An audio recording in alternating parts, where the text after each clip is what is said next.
Saludo a nuestra corresponsal Alina Duarte, quien ya está lista con la información. ¿Cómo estás, Alina? Muy buenas tardes. Hola, ¿qué tal, Vicente? Muy buenas tardes, saludos a ti y a todo el auditorio, y aquí feliz de estar hablando también de este tema sobre la revocación de mandato. A ver, cuéntanos, ¿cuál es tu visión de todo esto? ¿Va a haber revocación de mandato gracias al INE, dicen los consejeros? A pesar del INE será. Pues mira, creo que aquí, sobre todo muchos y muchas de las que nos están viendo el día de hoy, estoy muy segura que ha sido parte del auditorio de Sin Censura quien ha hecho posible no solamente poner el dedo sobre el renglón hoy en la revocación de mandato, sino lo hizo en la consulta popular, nos apoyó, estuvo ahí exigiendo que paso por paso fuese transparente.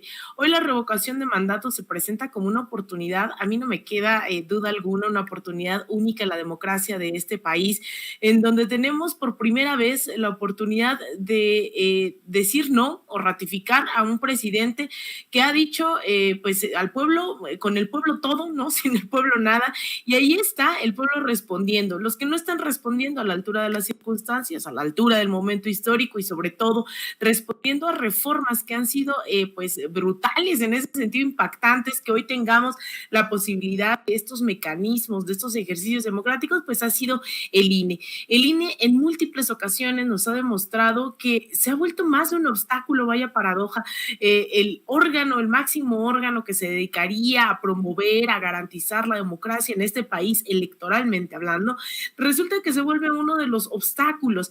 Y ahora, ¿no? Van cambiando estas narrativas de un momento a otro. Antes nos decían que era descabellado, que no se podía, y ahora dicen que es gracias al INE, ¿no? Como si no tuviéramos memoria, como si los y las mexicanas tuviésemos memoria de pescado y a los 3 segundos se nos olvidaran las cosas. Ha sido Lorenzo Córdoba, ha sido Ciro Murayama, ha sido esta élite que ha estado anclada ahí en un instituto que ya tiene antecedentes de fraude, que ya tiene antecedentes antidemocráticos, los que nos han estado insistiendo y nos quieren lavar la cabeza con que esto no era posible. Y ahora vienen a colgarse una medallita que no es sino de la población, de la ciudadanía mexicana, que ha estado insistiendo. Nos han dicho la parte del presupuesto. ¿Cuántas veces la gente ha dicho que no se tiene que gastar en recintos, que no se tiene que gastar incluso en mesas? La gente está dispuesta a poner de su parte para garantizar también que este ejercicio se logre. Entonces, estas declaraciones de un Lorenzo Córdoba que vive en una realidad paralela en donde se adjudica todos estos logros, me parece, por decirlo menos, una grosería para el pueblo mexicano. La verdad, yo ya no sé cuántas veces hemos haciendo Lorenzo Córdoba al frente de esa institución, un personaje tan racista, tan clasista, que con la mano en la cintura pues nos hace a un lado a la ciudadanía, y ellos dictan desde sus grandes conciencias faraónicas, ¿no? Lo que se tiene que hacer.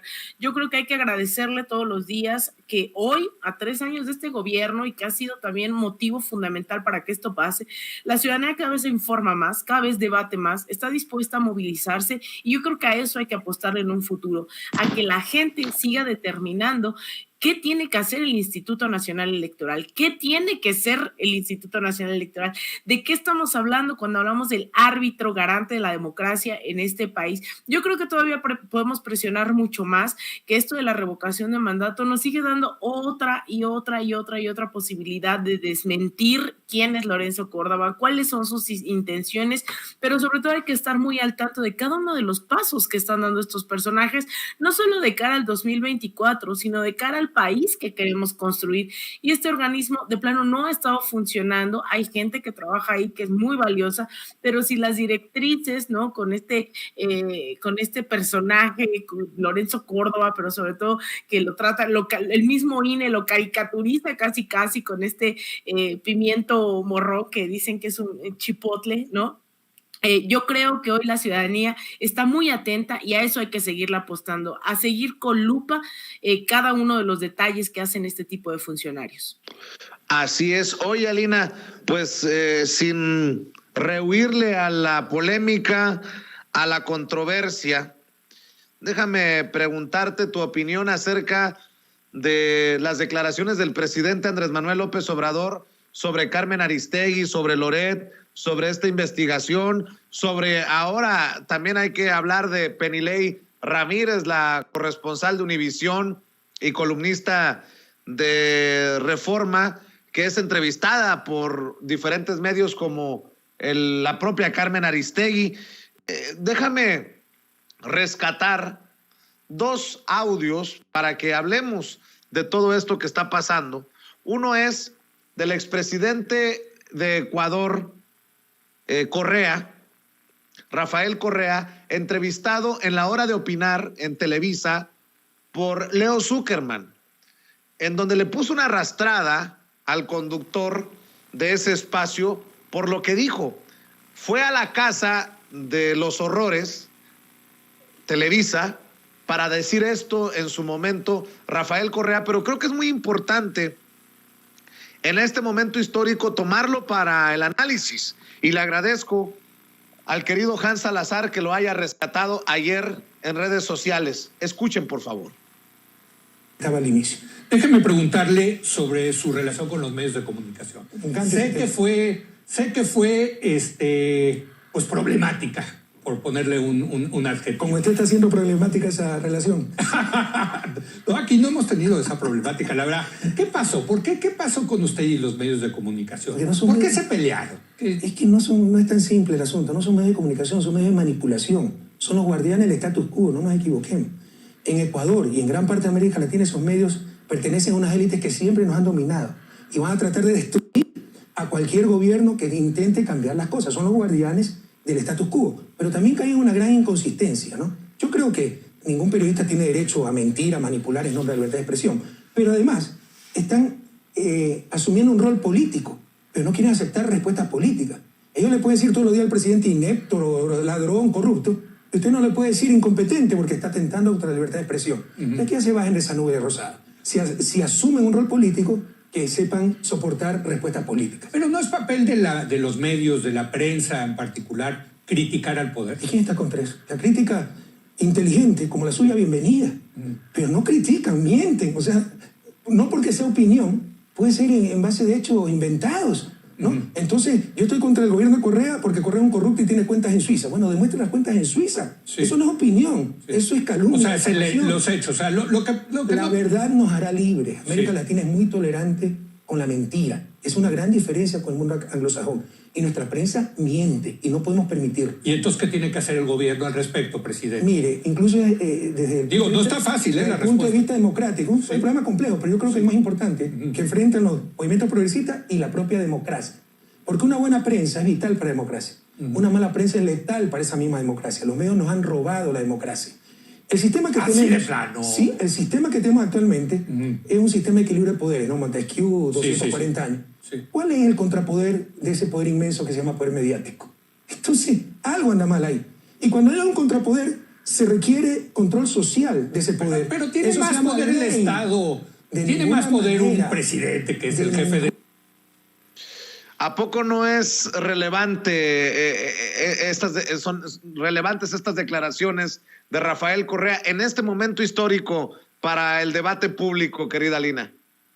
Totalmente, yo creo que hoy en México estamos experimentando, yo lo he dicho de broma, ¿no? Pareciera que con todo este privilegio que me ha significado cubrir durante los últimos años, ahí en primera línea, América Latina, estar ahí en Chile, estar en Venezuela, en Bolivia, en Ecuador, en Nicaragua, en diferentes lugares, creo que me siento que vengo un poco del futuro porque estos debates ya se han transitado de alguna manera durante los últimos 20 años, desde diciembre de 1998 en América Latina, y hoy en México estamos ante otra oportunidad excepcional que tiene que ver con ese llamado cuarto poder, ¿no? ¿Qué son los medios de comunicación? ¿Para qué se utilizan? Y esto que dice Rafael Correa, pues no necesariamente se tiene que interpretar desde una lucha del gobierno con los medios de comunicación, sino con intereses de clase, con este interés, lo dice Rafael Correa, de mantener el status quo, sea lo mismo en Estados Unidos, sea lo mismo en Venezuela. Pues estos medios de comunicación han demostrado ser los voceros, las voceras de varios grupos de poder, de grandes intereses por detrás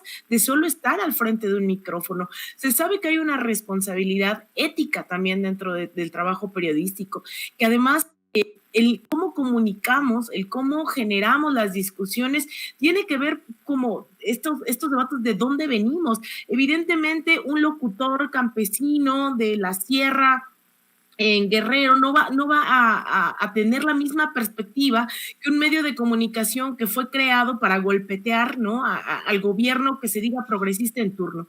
Y ya lo decíamos en otras ocasiones aquí, el tema de Carmen Aristegui es muy sensible porque sería ingenuo también negar esta aportación que hizo en su momento Carmen Aristegui a varios de los momentos de la vida democrática de este país, investigaciones, reportajes, discusiones, pero ahora vemos un programa que está lleno de opiniones, ¿no?, de personas que son de derecha, de personas que tienen un claro interés, ¿no?, de golpetear al gobierno. Es decir, hay un cambio ahí en los intereses, pero ojo, también esto lo dijimos la vez pasada, Carmen Aristegui también, esto no es nuevo del todo. Al final hay una Carmen Aristegui que lo mismo ha entrevistado a personajes como Sergio Moro, que fue el juez que encarceló a Lula da Silva en Brasil, y lo ponía como un ejemplo de un juez independiente del gobierno, un juez que estaba haciendo su labor.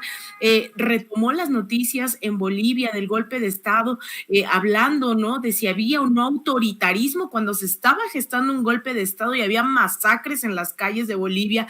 Entrevistaba a Juan Guaidó. Es decir, hay una Carmen Aristegui que siempre ha tenido una tendencia en lo internacional, porque también trabaja en CNN, y eso no hay que olvidarlo, no hay que quitarlo de nuestra cabeza, ¿no?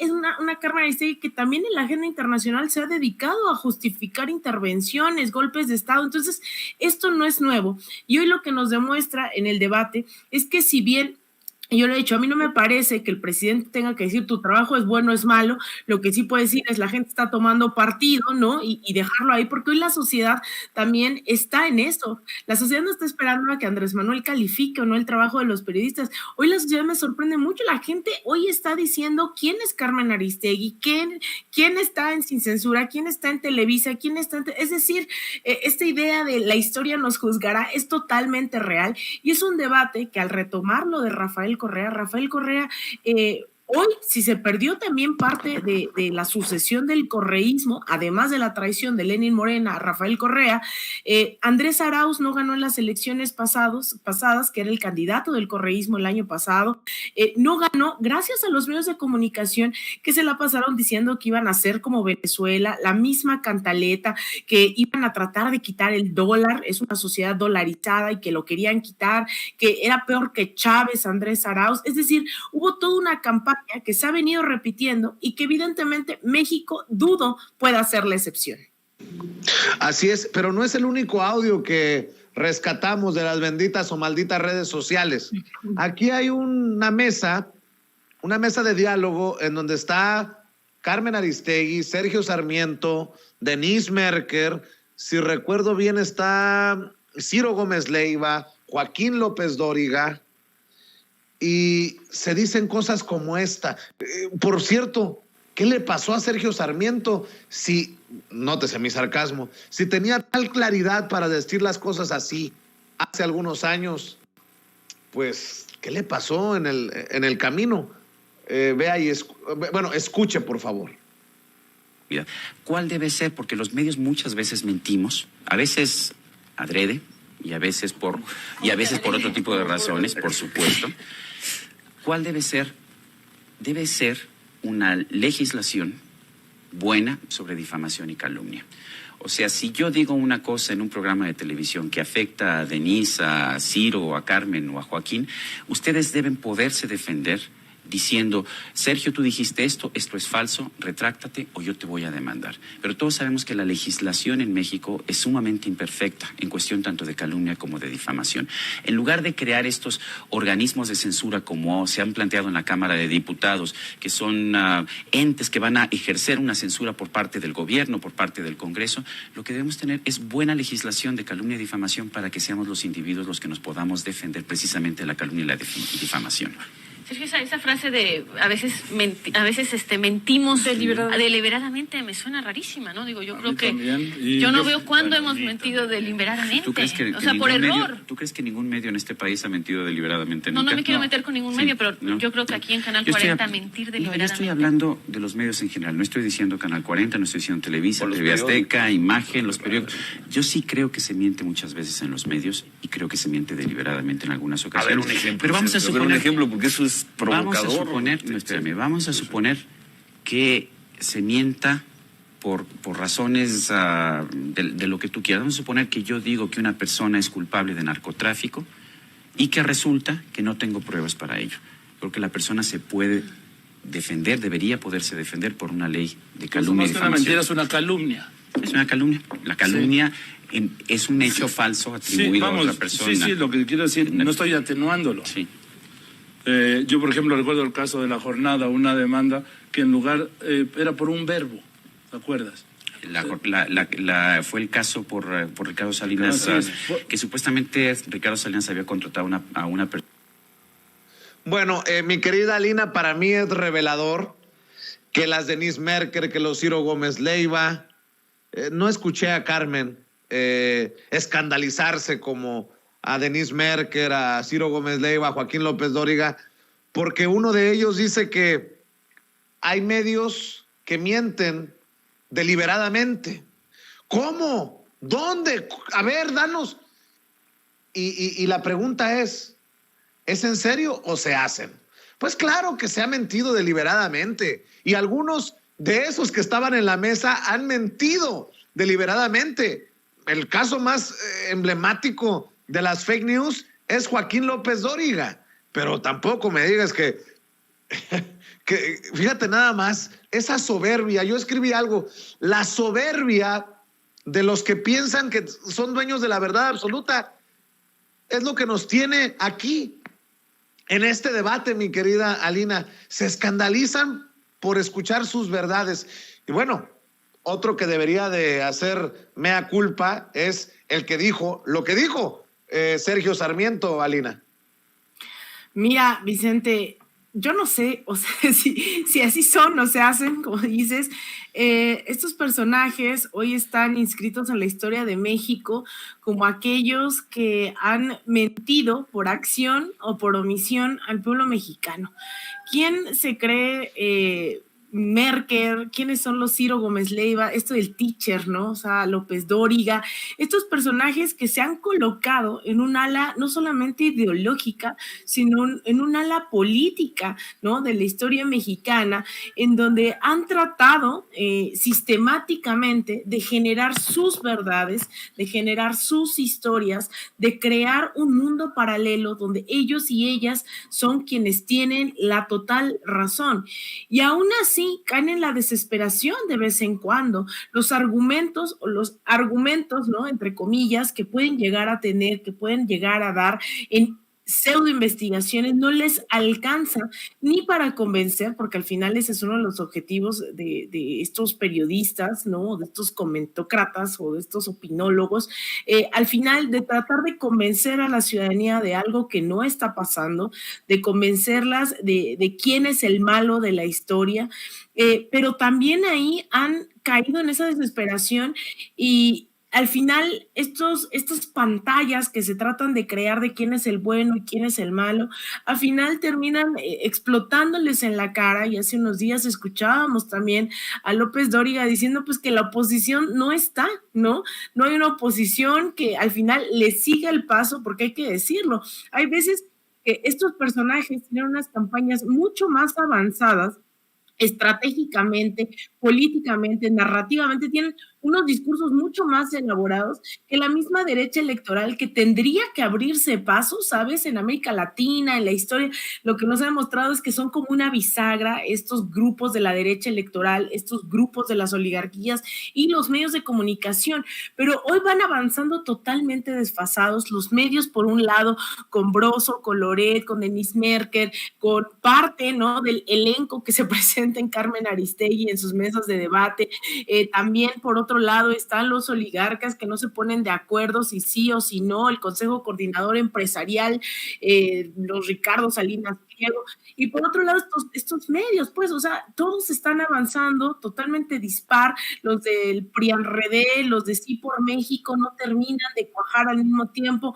que México contra la corrupción. Entonces están en un momento bastante crítico, de bastante desesperación, en donde no se han logrado articular que la 4T o este gobierno o ciertos actores, pero sobre todo, yo insisto, la ciudadanía informada que tenemos hoy ha ido desarticulando en tiempo real muchísimo de lo que hacen, de lo que dicen, y hoy están bastante frustrados porque estas alianzas no les han funcionado como sí lo hicieron en 2012 poniendo a un presidente, es decir, cerraron filas, atacaron al mismo tiempo y lograron construir la imagen de un Peña Nieto. Ahora no vemos eso y vemos a todos desperdigados por todos lados, desesperados y con unas narrativas que de verdad son de risa loca. Así es. Oye, por cierto, ¿cómo ves en otras noticias lo que publica el periódico La Jornada y que adelantaba en redes el canciller Marcelo Ebrard? La industria armamentista de Estados Unidos obtiene alrededor de $250 millones anuales, más de 5,000 millones de pesos por ganancias relacionadas al tráfico ilícito de sus productos a México, señaló el consultor jurídico de la Secretaría de Relaciones Exteriores, Alejandro Celorio. El paso ilegal de armamento, agregó, tiene devastadoras consecuencias para el país debido a que en su mayoría termina en poder de grupos del crimen organizado. Le ha concedido una entrevista a La Jornada para hablar de este tema y creo que lo más relevante es que ya respaldan 14 fiscales de Estados Unidos, de ese mismo número de estados, la demanda que México ha presentado contra los fabricantes y comercializadores de armas de fuego desde Estados Unidos.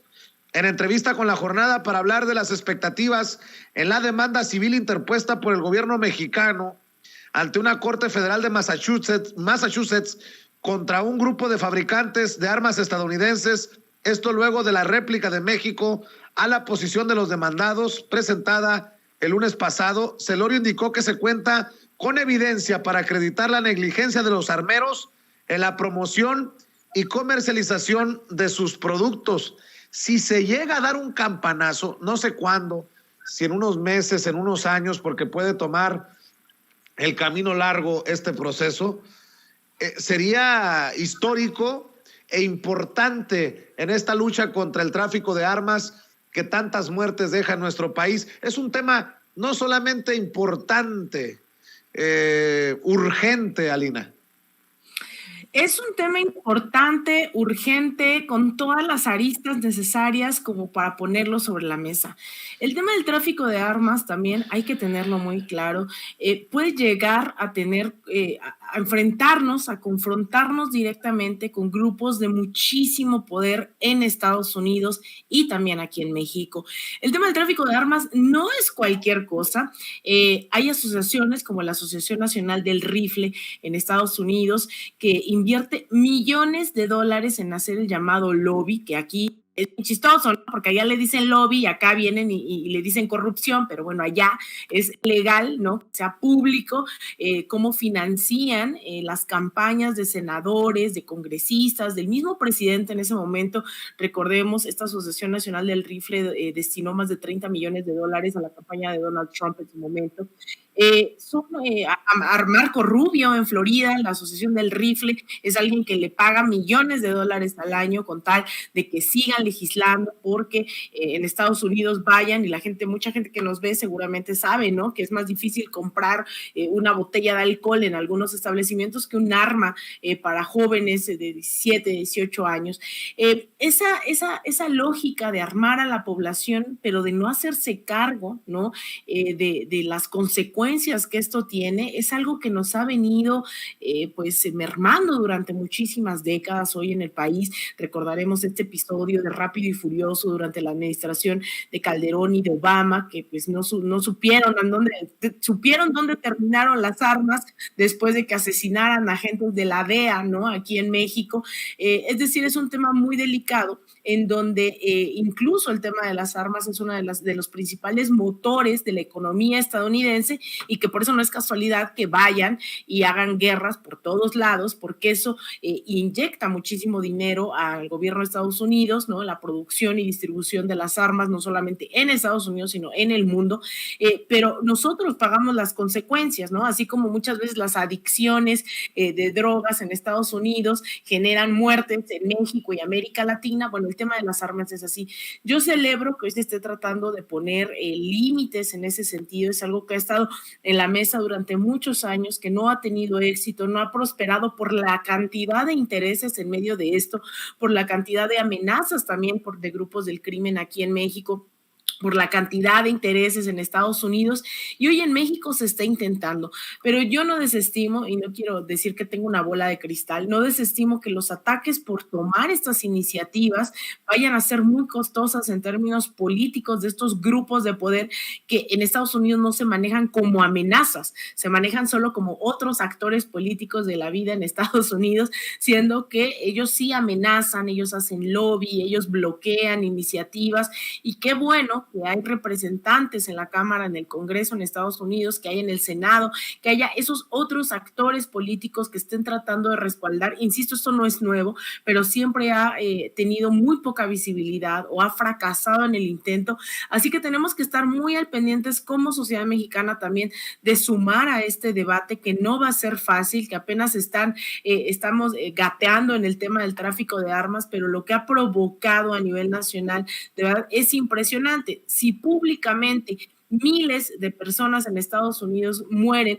por violencia de armas de fuego, aquí en México obviamente no hay ese conteo. En Estados Unidos hay una organización que se llama Guns Archive, ¿no? El archivo de las pistolas prácticamente, en donde se lleva este conteo sistemático de masacres en Estados Unidos. Entonces, obviamente eso impacta dentro de nuestro país, así que tenemos que estar muy, muy, muy al pendientes de estas negociaciones que se están haciendo, estas intenciones que se están haciendo sobre este tema, porque sin duda en algún momento, seguramente estoy muy segura que estos grupos bastante poderosos puedan presionar a que se decline estas iniciativas, estos intentos de parar el tráfico de armas en nuestro país. Así es, querida Lina, cerremos invitando a la gente para que te apoye en redes sociales, para que te busque.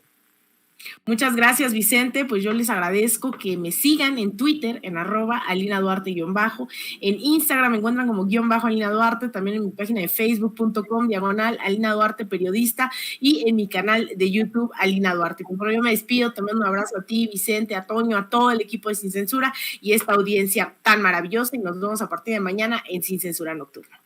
Claro que sí, te mando un abrazo. Alina Duarte, nuestra corresponsal, nuestra reina de Xochimilco, hablando con nosotros sin censura. Déjenme